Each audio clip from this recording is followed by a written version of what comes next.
आप देख रहे हैं मिड कैप मंत्रा। रुक करते हैं कुछ और खबरों को। और दूरसंचार विभाग ने पीएलआई स्कीम का फायदा उठा रही कंपनियों पर जांच करेगी। सूत्र के मुताबिक विभाग ने कंपनियों से स्वदेशी उत्पादन की रिपोर्ट मांगी है। सरकार को आशंका है कि कंपनियां कोर में चीनी उपकरणों का इस्तेमाल कर रही हैं।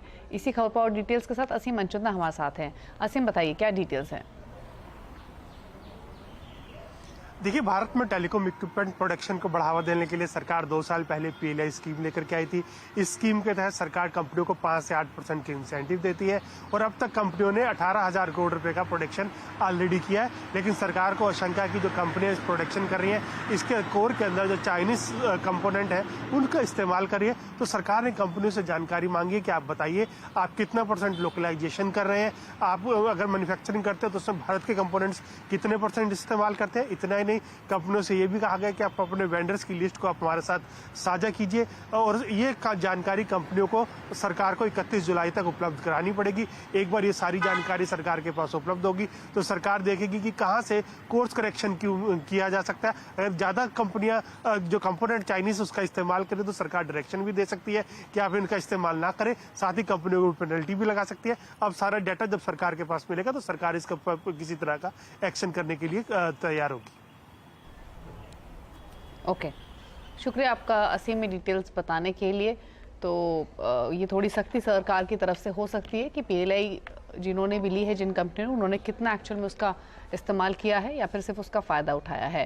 लेकिन मार्केट की तरफ देखें तो एक दायरे में ही कारोबार फिलहाल होते हुए दिखाई देगा। लेकिन अगेन स्टॉक स्पेसिफिक एक्शन भरपूर है आज के मार्केट में। काफ़ी सारे स्टॉक्स जहाँ पर एक तेज़ी देखने को मिल रही है। कुछ स्टॉक्स पर और राय ले लेते हैं अरुण की। और मिड कैप्स में क्योंकि एक्शन काफ़ी ज़्यादा है, लेकर आते हैं insurance stocks. GIC new India insurance, यहाँ पर एक एक्शन अच्छा देखने को मिल रहा है तेजी के सेशन में। सेलेक्ट सीमेंट स्टॉक्स में बाइंग है और ऑटो इंस्टलरीज, 2-3 पॉकेट्स है जो काफ़ी फोकस में बनी हुई हैं।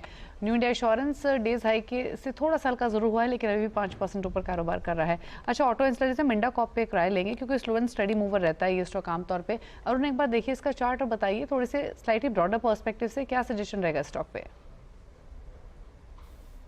जहां तक मिंडा कॉप की बात है, ओवरऑल जो ब्रेकआउट ऑलरेडी आ चुका है 295 के ऊपर ऑलरेडी ब्रेकआउट देखने को मिला है और वहीं से एक बड़ा कंसोलिडेशन भी नजर आया। तो ओवरऑल स्टॉक मोमेंटम में है।